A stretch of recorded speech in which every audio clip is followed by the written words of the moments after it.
Welcome to today's shir, first Panorama of Halacha shir for Tovshin Pei Daled, year 5784. This is being pre-recorded.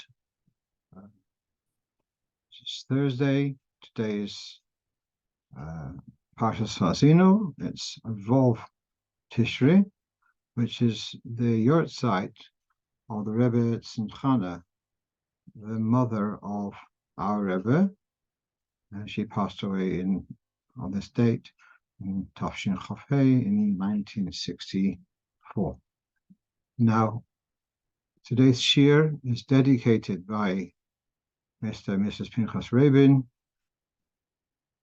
in the merit of Refuah Shlema for his brother Chaim Shmuel Mendel ben Chana Rezel, and also in celebration for the schus, a merit of newly born grandson, born Chayel, I believe, David Shlomo, born to their son Menachem Mendel.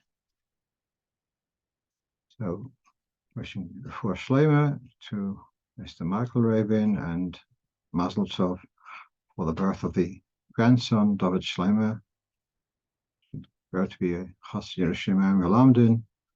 Lots of nachas to his parents and grandparents in good health, and wish everyone a Gmar Chasima Tov. Now, the Rebbe Tzimchana,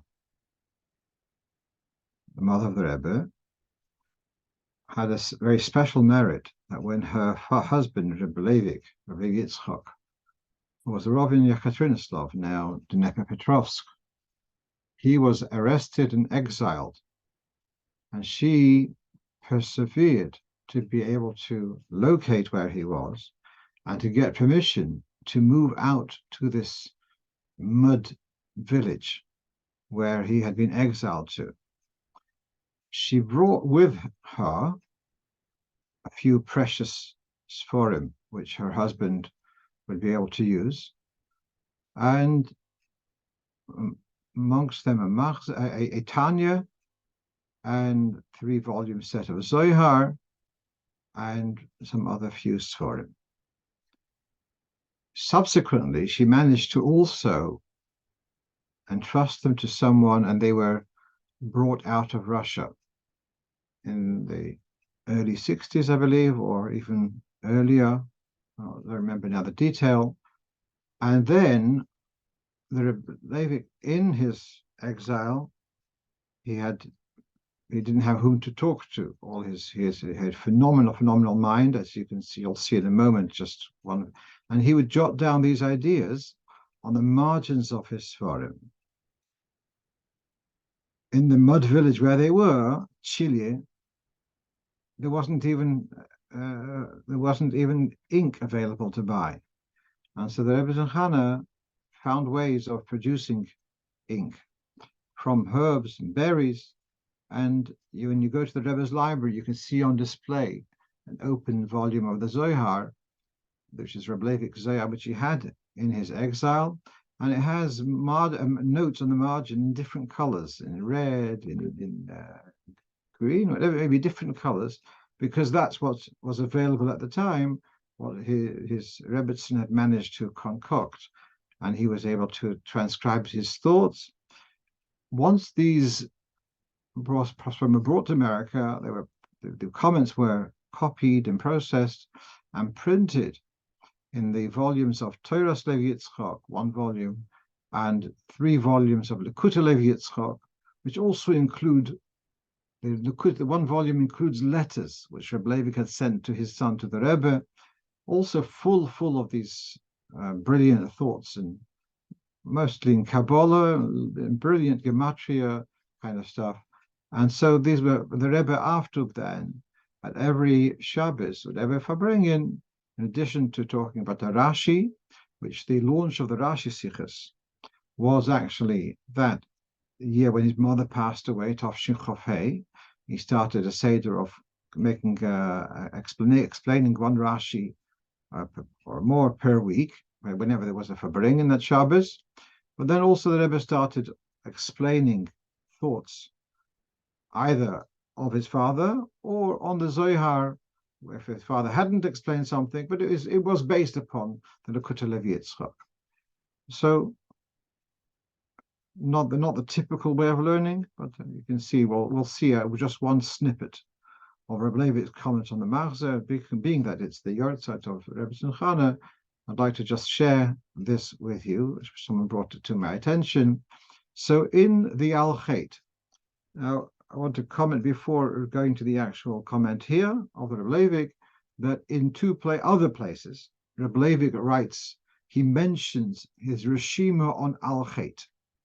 So he had written on Reshima, one place he explains why the Aleph base in Al-Chet is a double Aleph base. Another comment elsewhere, unfortunately, his Reshima on Al-Chet, we do not have. He wrote an enormous amount, and a lot of it was lost. Dafka, the stuff which was exiled with him, that's the stuff which somehow managed to survive, which is ironic. So in the Al-Chet, the other vort was why Al-Chet is broken up into 10 letters, then to 6, and to another 6.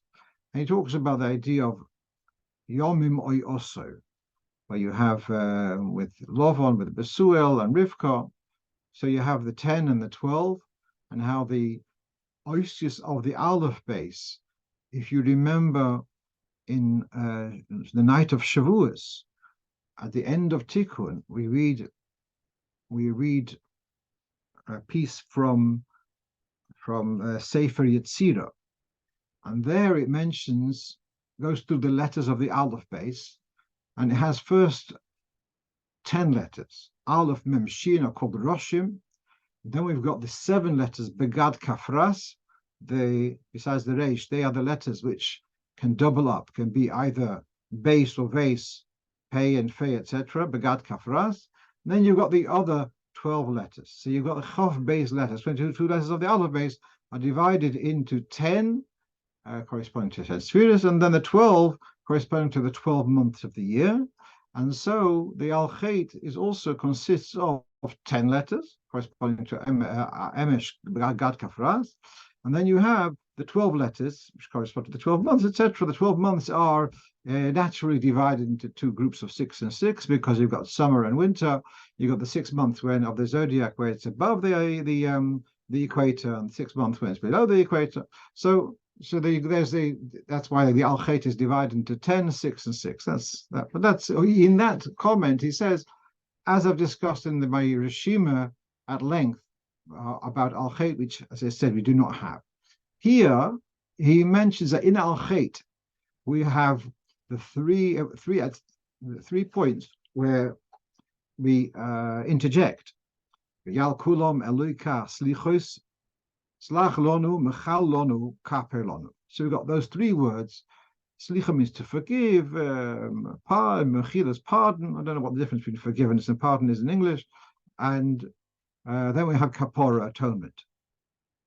So these are all different levels of erasing a wrong. Okay. Those 3 words, slach, mechal, kaper, well, the Rosh Tevis of those 3 words is samach. Yeah, we have a letter samach in the Aleph base. Samach, he doesn't explain, he says that samach relates to the level of bino ilo, the level of bino. And he gives us a reference in the Zohar, in Truma Daf Kuf Chof Zayin, which I did not look up.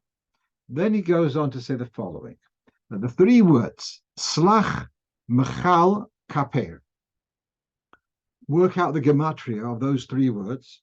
So slach equals 98, mechal is 78, kaper is 300.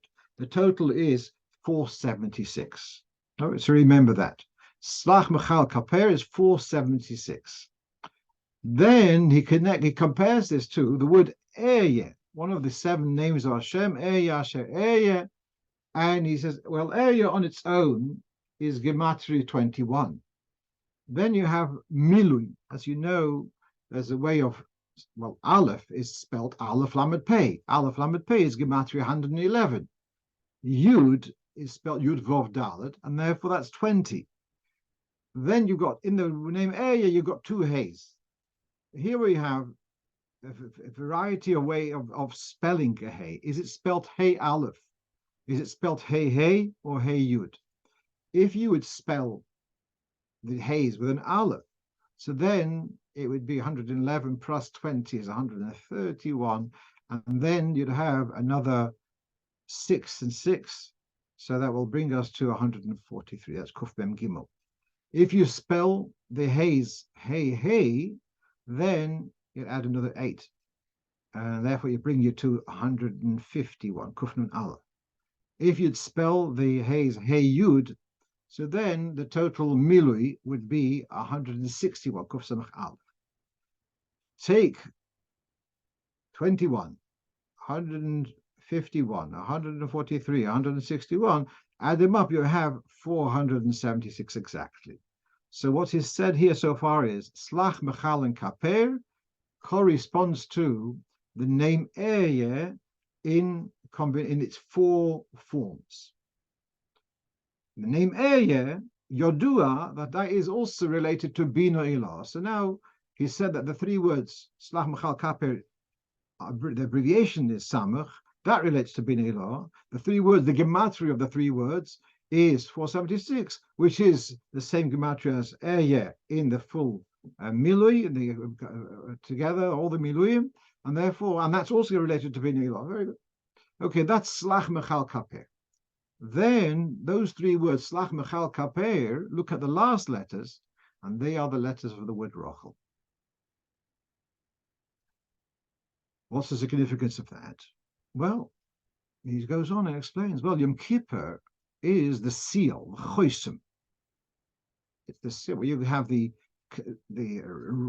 inscription is on Rosh Hashanah, and the seal is on Yom Kippur. The word chosim, that was saying the word chosim is 400 and 440, 448, 454, Tofnun Dalet.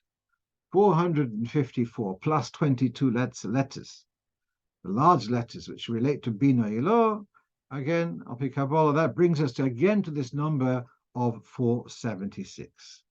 So the 3 words, Slach Mechal Kaper, Gematria 476, the Sofei Tevis is Rochel, and well, we'll get back to that, and that's got to do with the 476 in a moment. We'll come to that.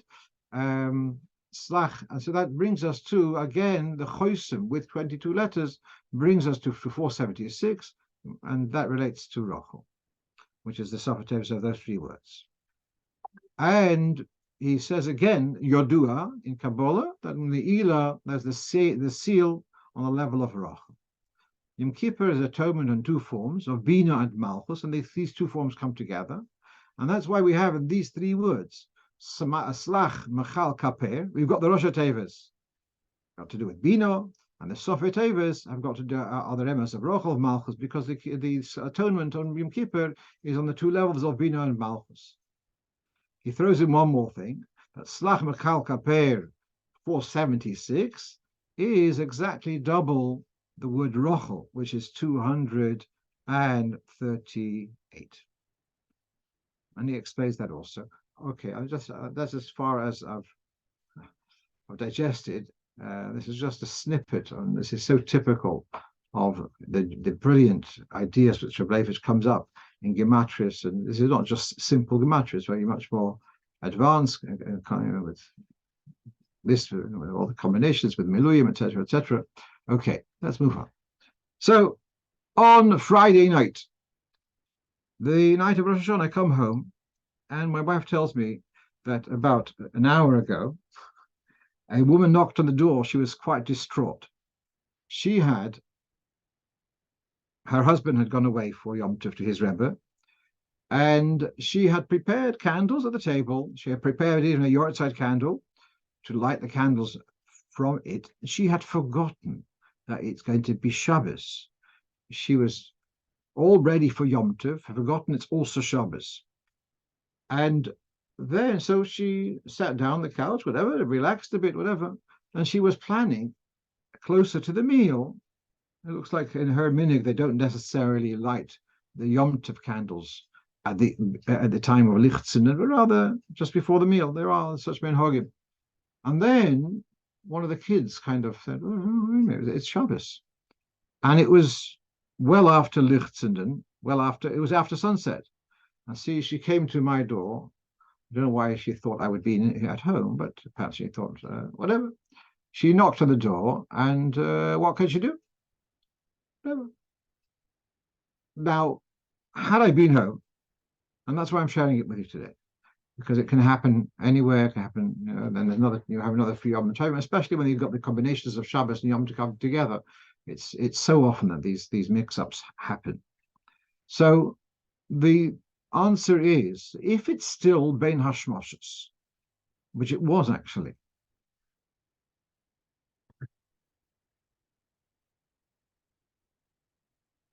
Lichtzinen was 4 minutes to 7, and this was about 20. This was 20 to 8, and it was still what's called Bein Hashmoshes, before 3 stars are visible. During that time, it's Sofek Yom Sofek Laila. And at that time, you are allowed to ask a goy to do a melacha if it's needed for a mitzvah. And this, what we have on the screen, is from Siman Reish Samach Gimel Seif Yudalef Ne'al Shevet Shulchan Aruch. You're passing like the Mogen Avraham. If a woman had forgotten and did not light in time and realized during Ben Hashmoshes, she may instruct a goy to light the candle. And the Jewish woman, will make the bracha, like she covers her eyes, and she'll then make a bracha before she benefits from the light.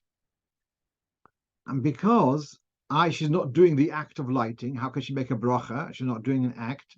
And the answer is because the main mitzvah of Ner Shabbos is not so much the act of lighting, but it is the usage, the ability to use it. So this is what the Alter Rebbe paskins, based upon the Mogen Avraham. Yet he says only one candle, because that's the core of the mitzvah, not to do more candles, not to do more than one candle. Then he says, on the other hand, one candle, yes. There's already other candles, especially nowadays. There are electric lights in the house. So why is it so urgent to allow her to light one candle through the goy? That is because it's so important to women. They're very careful with this bracha on lighting candles. Therefore, it's a tzorech gadol. And as we know, as I said, she was distraught, and women do know that if you miss a Shabbos, there is a reminder, a knas, to light an extra candle for the rest of the life. So, unfortunately, she did not light in time, and the advice she was given is too late, and it looks like she'll have to add another candle. A couple of points I'd like to say. Number one, to be grateful that she did not light on Shabbos, because had she lit the candles and then realized it's Shabbos, it would have been a much bigger issue than having forgotten to light. Number one. Number two, about this minhag of the knas, if you miss 1 week to light another candle. I think a very nice thought. We sometimes think of a mitzvah being a one-off, and it's not true. A mitzvah is an eternal act, and this is manifested in this meaning of, you missed once, so it's not a one-off miss. It's a lifetime miss, and therefore you have for your lifetime you're going to be doing an extra candle. I've told the story once before in this forum of Rabbi Hillel Pevsner of Hashem, who complained to the Rebbe. He has this school, the Sinai school in Paris, and he invests enormous effort in the fundraising, etc., etc. And there are boys who come in, and after 8 years being in the school, they go out, and it's no dent, no change in their level of Yiddishkeit. And he kind of expressed his frustration, the Rebbe, and the Rebbe said to him, I remember him saying that, as a tuta mitzvah, something on the other words. I should tell you what is written in Tanya, that a mitzvah is eternal, an act of a mitzvah. So for those years that they're in the school, whatever you achieve then is eternal. So I'm just coming back to this, that here we're seeing in the Minig Yisrael of this extra candle, that a mitzvah is eternal. And obviously the other side of it is a missing of a mitzvah is also something which is eternal. And of course, it's tshuva, etc. But it's a lifelong issue. Okay, so that's what could have been done. Now, truth to be told, the Mishnah Brura is not keen about this, asking a goy and making a brach on what the goy likes, not because of the issue of asking the goy, but there is this complication of you're not doing an act. How can you make a brach if you're not doing an act of the mitzvah? So he's not happy with it. He was a Chassidish woman, not a Litvish woman, therefore he would follow the Alter Rebbe in any case. And many poskim, you can see in the Piskei Teshuvos, many poskim are following this psak of asking a goy to light the candle, not despite the fact that Mishnah Berurah has his reservations. One last comment about that is the nusach habracha would be slightly different. Like instead of saying lehadlik ner Shabbos, it would be al hadlokas haneh, al hadlokas ner Shabbos, ner Shabbos kodesh. Why? Because it's a mitzvah which you don't do directly, so you would not say le. It's only when mitzvah you're doing that yourself directly you'd use the nusach likboya mezuzah or whatever it may be, but as something which you can doing through someone else, then the nusach is al. Okay, let's move on. Right. We're learning Sukkah Lulav, and the way it's written in the Shulchan Aruch, this is in Siman Tov Reish Nun Aleph. And this is not the way Chabad do, but it is still worth learning about. Yakif derech yomin b'niyanoi mizrach dorem ma'erev tzof. You bench the Lulav and you sway in whether when you bench lulav or when you're saying Hallel, and you'll sway in the four directions. What are the four directions? East, then south, then west, and then north. Yeah, so that is moving in clockwise direction. And that he says that's derech yomin. You're moving to your right. On this, on the margin of the Shulchan Aruch, you've got what's called the Baer Heitev, and then another standard commentary is the Sharet Shuv. He refers to a sefer called Lekat HaKemech, who quotes from a sefer Toldos Odom of Reb Shmuel Al-Ghazi, who says that the consensus of the Rabbonim of Italy was in his time that Derech Yomin, to the right, is actually by going from east to the north, to the west, to the south, which means anti-clockwise. Whereas if you go east, south, that would be called left. And I was intrigued. I was intrigued of how can you say turning clockwise is called left, and turning anti-clockwise is called turning to the right. I was intrigued. Now, I looked up this Lekat HaKemach. I mean, it was with great effort till I managed to find this Toldos Odom. There's you could see on the note here, a sefer Be'er Avraham, who specializes on this whole business of rotating to the right or to the left, and he managed to locate a very early print, talking about something about 400 years ago, of this sefer Toldos Odom, which is basically historical work, but at the end in the first print, there was a tshuva from this Reb Shmuel Al-Ghazi about rotating to the left or to the right. Now, so here I've got the Lashon over here, very interesting. When you are facing Mizrach, if you're going to move to the north, so then you're going to move your right, and you're going to move to the north. So then your right part of your right has moved, so to speak. If you'll move to the south, then you'll be moving your left. And in the commentary of this Be'er Avraham, he wants to say something on the lines that doesn't say he says derech yomin. And so imagine you're rotating. So part of your body is like a hinge staying in one place, and part of your body is moving. So if you're going to turn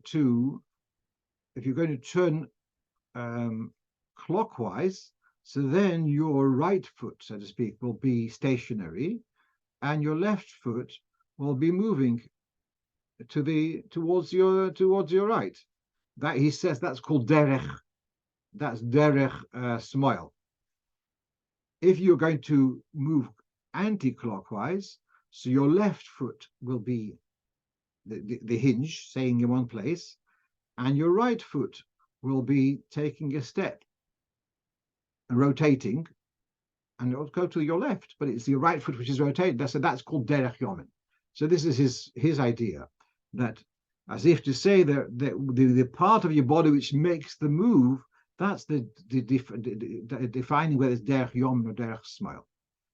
I was very intrigued with this because I think we once discussed this before, but I'm not taking. If you want, you can go to the next thing. Yeah, but that you have where this is relevant for us. We don't shake the lulav in this sequence in any case. We do the Mizrach, Dremus Mizrachis and Mizrach, Tzveinis Mizrachis, and then straight, and then up and down, then back. That's our PR result. Chesed, Gvura, Tiferes, etc. But this is Shulchan Aruch talks about a full cycle, full rotation.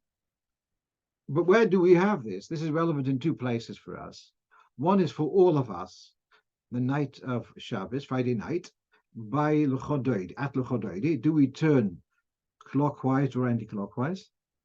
And for the Kohanim, who go up to the Duchan, to the platform in front of the Aron Kodesh, and they say the bracha, and at some stage, whilst we Yisraelim have got our heads covered and eyes covered, the Kohanim rotate from being facing the Aron Kodesh to having their face towards the congregation. So there's the question also, which way do they rotate, clockwise or anti-clockwise? And more than 20 years ago, I read in Rabbi Zelikson's Sefer that the Rebbe would turn by L'chodoidi, by Sholem, he would turn clockwise.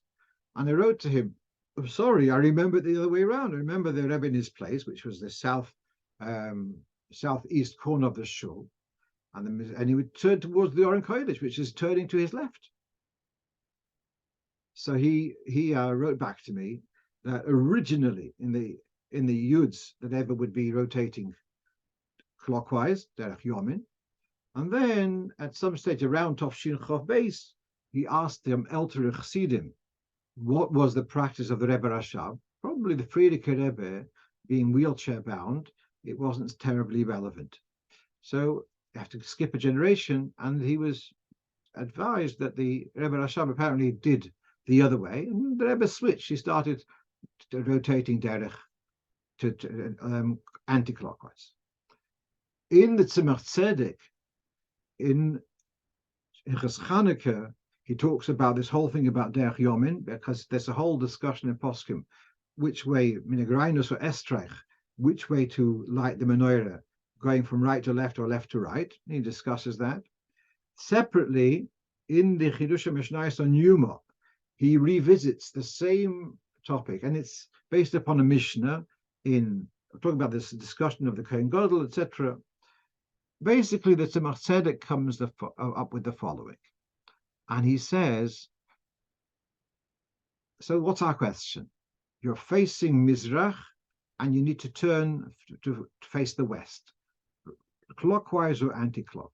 So he says like this: if you would turn clockwise, which is derech yomin, so you're going to move your right foot first. You're going to move your right foot backwards. If you turn anti-clockwise, then you're going to move your right foot forwards.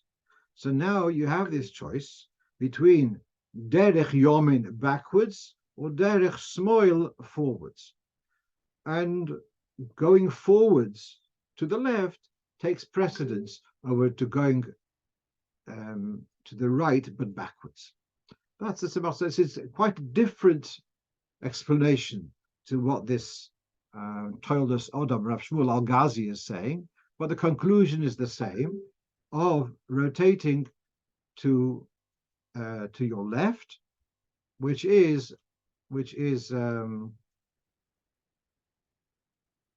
anti-clockwise.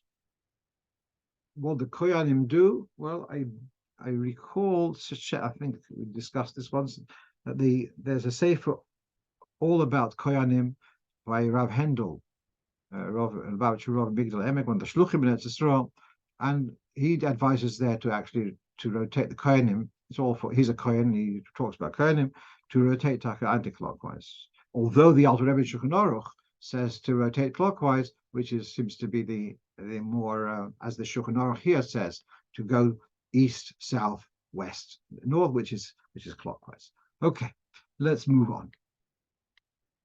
So, next question is, someone asks me, he reads stuff on Shabbos, and sometimes he'll put in a marker, and someone commented to him that you are preparing for after Shabbos. So is that a legitimate challenge, or is it no problem? So now we have in Shulchan Aruch, this is in Shulchan Aruch, Siman Shin Mem, I believe, yes. In Shulchan Aruch, Siman Shin Mem, talks about can you make a mark on the page? So you're learning something, you're reading something, and you want to make a mark with your nail. So it says that's okay. But that's only on hard parchment. But on paper, which is more supple, then you'd not be allowed to make a mark with your nail. All right, so there's a discussion here. Is the marking with a nail, is that a permanent marking or not? But it seems to be clear that folding a page, that would be okay. And this is, I'm reading from the Piskei Teshuvos. He says it's not a problem to fold a page, and you can even make the fold that the corner should be kind of pointed to exactly the words which you want to keep track of for after Shabbos. The fact that you're folding, even though the fold will remain, because you don't need the fold mark, you just want to have this. In other words, you're not interested in creating your fold in the paper. You're interested in keeping track of where this correction or where this comment needs to be remembered. Now, in his notes, the Piskei Teshuvos, he brings a couple of sources for this psak that you're allowed to fold a page, and he says he gives a reason, because it's the tzorech mitzvah, because you're learning Torah, and it says you should abstain from seeking your fulfillment of your needs, your desires, whatever. But here it's not chefzecha, it's chefze shamayim, it's Torah, and therefore it's not a problem. And he goes a bit further, talking about Shabbos l'hachana. Personally, I feel it's not even necessary to resort to that, because even if it wasn't a holy book, and which you want to keep track of, there's a difference between preparing or preserving something from getting lost. When you put the food in the fridge after the meal, it's not so much you're preparing the food for Sunday, as much as you don't want this food to get spoiled. So you don't want to, you're kind of protecting from a loss.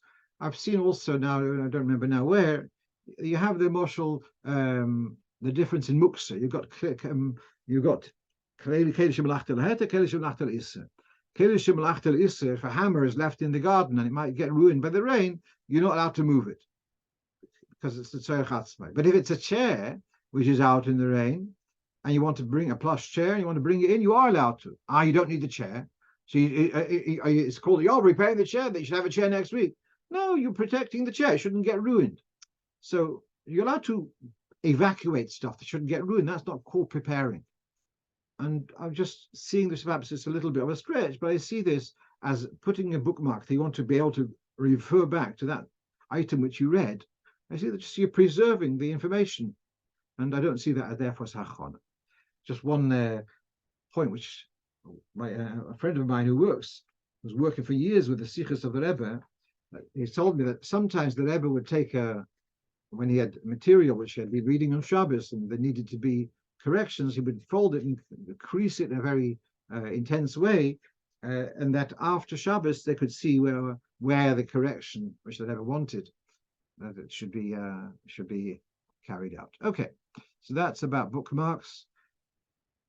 Now onto a ha'oros on a period of Rosh Hashanah.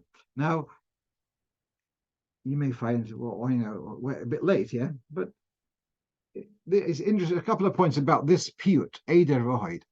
Now, in the Rebbe's Ha'oros at the back of the Machzor, he goes through a whole thing and he discusses this one. In most Machzorim, this is on Shachris of Rosh Hashanah. It's most Machzorim either first day or second day, and the Rebbe comes to the conclusion that our minhag is to say it on both days. Now, it does go in a state of Aleph base, Eider Aleph base Gavosoi Deya Yosimu Hitziv Yoro. It goes in the state of Aleph base, the whole entire Aleph base. What is not so obvious, it also has a Rosh Tevis of the composer. His name was Shimon ben Yitzchok. Sheva Meishorim Izuzoi V'yedu Nachalil stands for Shimon. Bar B'chol Shana Berigel. Then Yoim Savu Chasoif Kehilois stands for Yitzchok, and so on. So it has there a acrostic for the name Shimon bar Yitzchok and Chazak V'Amatz. We'll see in a moment. And then I prepared this more to share in the for the Talmidos to appreciate what's going on here. That we have the themes of Rosh Hashanah, Malchus, Zechonis, and Shofars. The first three, the response of the congregation, Eker Elokim Elyon Hashem Moloch Melech HaKol Oretz, is the theme of Malchus. The second three is Zechos and Ephraim Zochal and Brisa Lizikor Mech Hashem, the theme of Zichronos, and the third three is Svach Mekarnov, Zichron Truo, Yom Truo, is Shofris, and then it goes through again the same Malchus, Zichronos, and Shofris. These are the themes of the 18 stanzas of the first 18 stanzas. Is each one is on the theme of Malchus, Zichronos, and Shofris. The last three are Hashem Yimloich is Malchus, that's number 19. Number 20 is Kipokat Hashem Zami Zichronos, and the 21st is Halu B'Shega Shofar. As you may have noticed by now, there's one letter missing in the Aleph base, and after a lot of research, I saw the obvious, which I saw later in some Machzorim, that the word Kiryas, because it's Kuf Reish, somehow allows that it stands for the Kuf and for the Resh. Okay. 2 points which I wanted to share with you. And well, as I said, here it has a second acrostic for the name of Mechaber Shimon bar Yitzchok, Chazak ve'ematz. That you can see, but then the last three, that brings up to 18 letters. Shimon bar Yitzchok, Chazak ve'ematz is 18 letters. The last three letters of the second acrostic is Mem Yud Tov, which I don't know what he obviously the composer chose that for a reason, and I don't know why he chose those three letters. Is it the word Mossai? I don't know. I don't know. I'm a little bit frustrated about that. I couldn't find any comment on that. The other thing which I'm going to share with you, by the way, this same Mechaber has got another piyut which we say on the second day, also Shimon bar Yitzchok. And there you have also a reference to the name Elchonon, and but I don't want to go to that now. Let's just come back. Yes, a moment.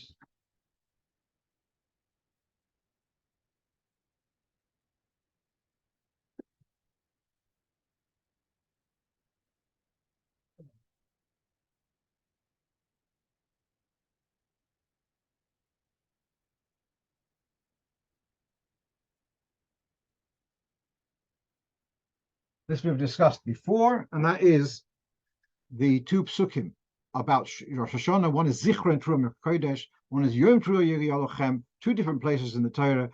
When we have in davening and in Kiddush, and it has here Yom Truah Yom Truah Mikra Kodesh, and on Shabbos we have Zichron. Is it Yom Zichron Truah, or is it just Zichron Truah? The svara is it should be Zichron Truah. The more common practice is to say Yom Zichron Truah. Whichever way you do, you're tzaddik. Okay, let's move on. So this is unusual question. On many shluchim did Rosh Hashanah in the park. Sorry, shofar in the park. And so then organized, put out, and Baruch Hashem, this has been an amazing hatzlocha. People who never know are part of the Jewish community turn up and they hear shofar and you find new faces. Gewaldige Sache. So in one small town in Holland, so Shliach made a shofar in the park, and there was a Russian Jewish Yid from Russia, very excited, and he comes over to the Shliach and he says, I know you can't take money. I'm sorry, I want to give you something, and I'm putting money in your pocket. And he takes the liberty of stuffing 200 euros into the Shliach's pocket. Shliach now doesn't know what to do. He's got money in his pocket. Muksa, what does he do? Whatever he did. But that doesn't matter. The question is what he should do. So now, here's the issue. On Yom Tov. This is on Sunday, yeah, Yom Tov. You are allowed to carry stuff which you'll use on Yom Tov. You're not allowed to carry stuff which you cannot use on Yom Tov, which you don't which you don't intend to use on Yom Tov. So to carry stuff to carry money in your pocket. I'm not worried about the muksa because he's not touching the stuff, but he's walking from the park to his house, and so he's carrying from, if the park has got a fence around it, such as a yochid, etc. So you're not allowed to carry stuff which you're not going to use on Yom Tov. So there is a shitta of the Ramah who says in Simon Tov Ches that you are allowed to move stuff on Yom Tov to avoid loss. But everyone else after the Ramah, they disagree. The Magen Avraham, the Taz, the Alter Rebbe, etc., disagree. So what says a loss? But that doesn't mean it's Tzorech Yom Tov. So there is such an opinion. But I would like to look then, what would happen if it were on Shabbos? Of course, you don't do shofar in the park on Shabbos, but what would happen if someone put some money in your pocket on Shabbos? What would you do now? So now the more likely scenario is if you had money in your pocket of your own from before Shabbos, you only realized on Shabbos. So there we have various options. And there is in Shulchan Aruch, this is in Simirei Samach Vav. So he says, you wouldn't be allowed to bring it home through a goy. Instead, you'd loosen your money belt, and the money belt will fall to the floor because it's muksa. You have to let it fall, and you tell a goy, please look after this for me. I'm not telling you where to take it. Just look after it for me. And if the guy takes it and carries it with him, I didn't tell him to, that's okay. Now, what I would say, therefore, to this shliach who's in the park and unfortunately, got 200 euros stuffed into his pocket, the likelihood is that amongst the people who came to shofar in the park, there are also non-Jews. And ask one of them, do me a favor, I've got this 200 euros in my pocket. Could you look after it for me until tonight? I'll be in touch with you later. And then the guy takes it, and afterwards you'll sort it out. Now you might challenge me on that because in Shulchan Aruch there's a difference between if you realize your own purse is in your pocket, or if you found a lost purse, not yours. Here they have the last, I'm quoting here, the same thing Alter Rebbe Shulchan Aruch, which this is a bit clearer over here. in the Mechaber, Motza Arniki b'Shabbos. If you are walking the street and you saw a wallet, you're not allowed to take it, even though meanwhile someone else might take it, but you're not allowed to take it. So now, why is that? To protect the money which you already have in your pocket, that you shouldn't have to forfeit it and lose it. There, you're allowed to ask a guy to look after it. But if it's you saw it in the street, you're not losing anything by walking away, so you wouldn't be allowed. So now, what is our case? So now look, this is where the Mishnah Berurah adds a bit of clarity. He says you wouldn't be allowed to take it. You cannot permit him doing something, some loopholes because of the loss. Because it wasn't his yet. We're talking about to pick it, to be koine. Who says you have to be koine? Leave it. It's not yours. But in this case, when it's already been stuff in his pocket, so lalocha he has been koine. And therefore, it's justified to ask a goy to look after the money until after Yom Tov. Okay, let's move on. So we've got a Jewish man is interned in prison, and he fortunately was able to organize a sukkah, but he is only given permission to use that sukkah at night, not during the day. You know what? It's interesting because the Iker mitzvah of sukkah is the first night where you have to eat a chazayis in the sukkah, like you have to eat a chazayis of matzah the first night of Pesach. So it's interesting how they gave him this choice rather than the other choice. His question is, what does he do for Kiddush during the day? Because normally Kiddush is with Mazonos, and he looks like he intends to manage the whole of Sukkot, other than those Yom Tov meals, or when he's able to use the sukkah. Whenever he's not in the sukkah, he'll eat potato chips, he'll eat whatever. Can you meat? He can have vegetables, fruit. He'll have anything but hamoitzi and mazonos, and he'll manage the whole of sukkahs that way. But for Kiddush, as the Kiddush b'Mokum Suda. So what does he do then for Kiddush? So the simple answer is that the din of Kiddush b'Mokum Suda, this is for Siman Resh Ayin Gimel, you can also have a revius of wine.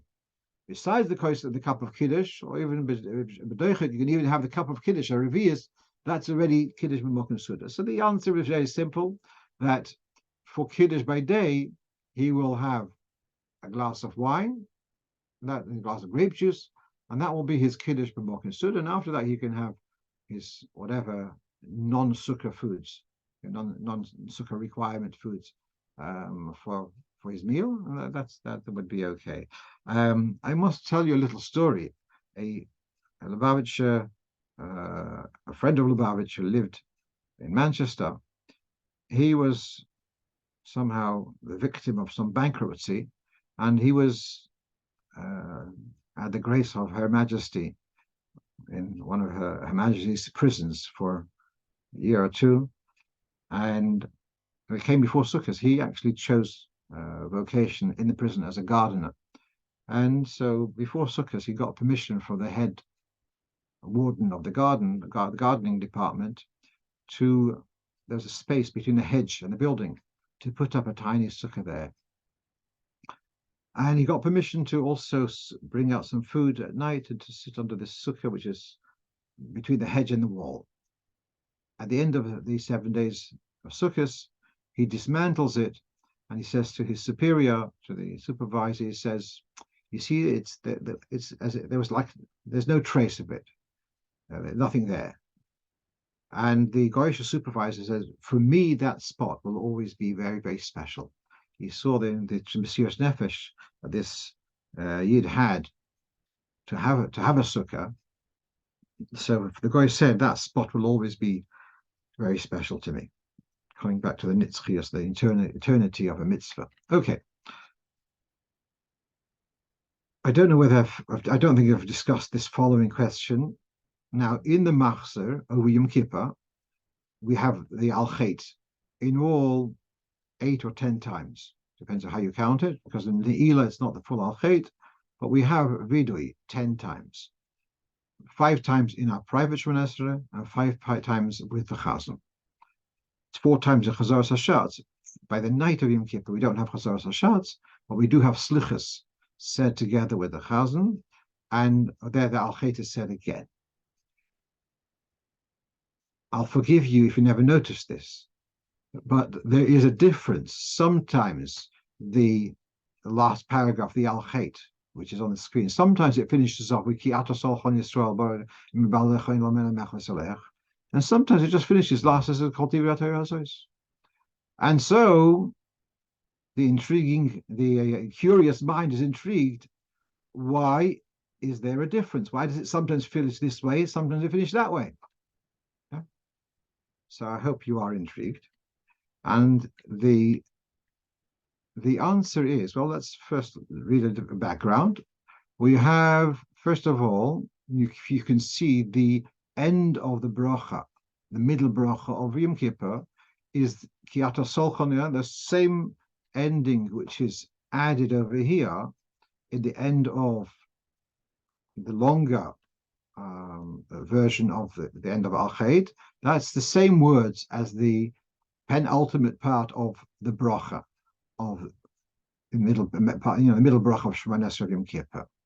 1 point. But here we have a brisa in Yuma, Pei Zayin Amud Aleph, talks about saying vidui on Erev Yom Kippur.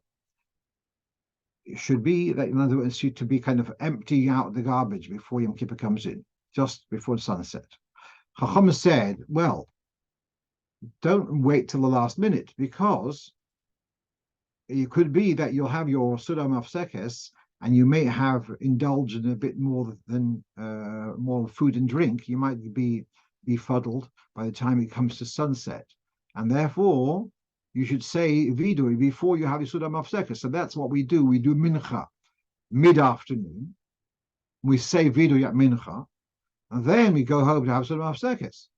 Then he says, even though, says the Bryce, even though you said vidui before you ate at mincha, but again, you should say vidui again just before sunset, in case there was some slip up during the meal. Then he says again, and even if you said vidui at Ma'ariv, you say vidui again at Shachris, and again at Musaf, and again at Mincha, and again at Mi. V'heichon oimroi. At what point do you say vidui? Says the Gemara, Yochid achar tfilos. A Yochid says it after his davening. Shliach tzibur oimroi be'emsa. In the Chazan's davening, it's inserted in the middle. All from Mendel Broskin. Middle of the recording. That's one. So that you have the Bryce. Then we have here the Tur and Simtov Reisai. Tells us the following: that some people had the minhag to say Baruch Atah Hashem at the end of the vidui. At the end of the vidui, they would say Baruch Atah Hashem Akel HaSolchon. Rav Amram Goen objected to this, but he does say that in Kol Siduri Ashkenaz there would be a chasima Baruch Atah Hashem Hakel HaSolchon. Okay, so now let's come back.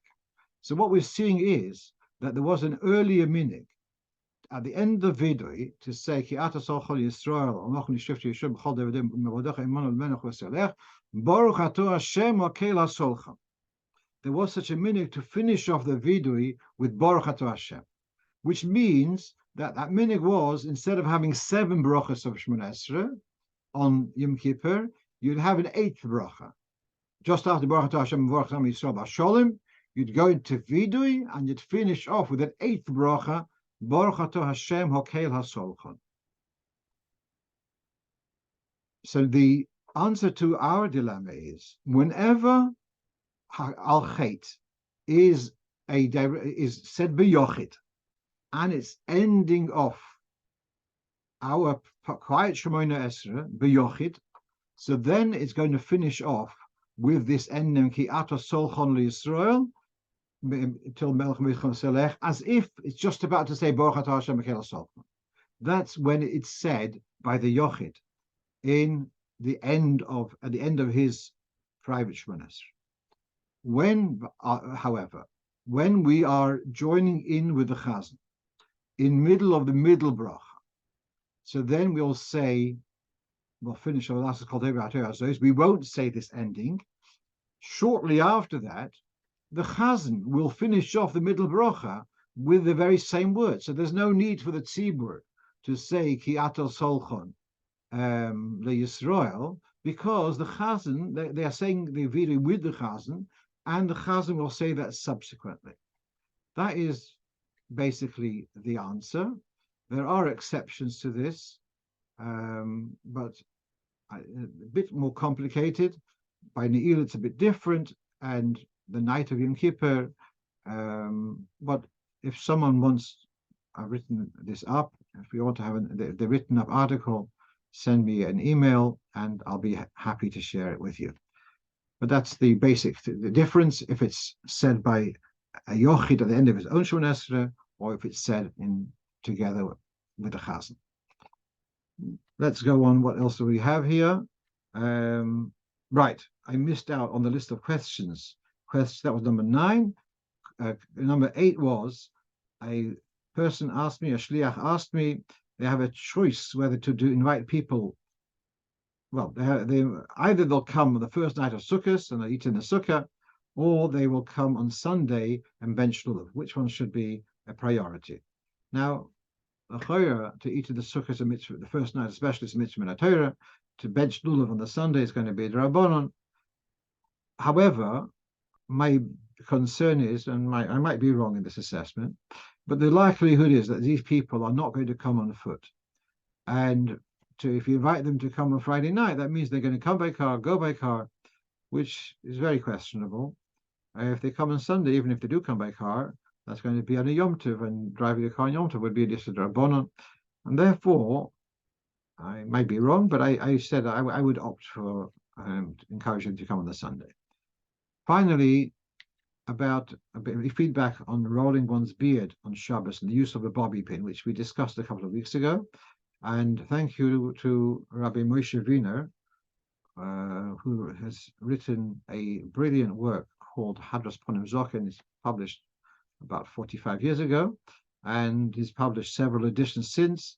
And he reached out to me, and he's written something about this. The rolling, there seems to be a consensus about rolling the beard seems to be okay. That's not like making a plait, for various arguments about the use of a bobby pin. So as I mentioned last time, Reb Chaim Noah says not to, but others do take a more lenient position on this, and they're saying that it's not as if that pin will fall out. It's not likely to fall out. It's there. It's for cosmetic reasons, and if it falls out, you're going to carry it. It's not an expensive item, and so some do allow use of a bobby pin, and then there are some who are kind of sitting on the fence on this, and they don't give a clear heter either or clear isur. But I believe those who are used to rolling their beards generally do rely on the Dasa Mechilim, as I guess it's informative to know that there are different opinions about it. And with that, I'll wish you all a Gemar Chasima Tova, Shana Tova Masukah, and we should have a year of good health and a year of Geula, Tovshin Pei Dalet, Shedia Pidyon, Tus Nafshena Podav Shalom Nafsheno, Mashiach Tzedkeno, Meher Yameinu Mamish.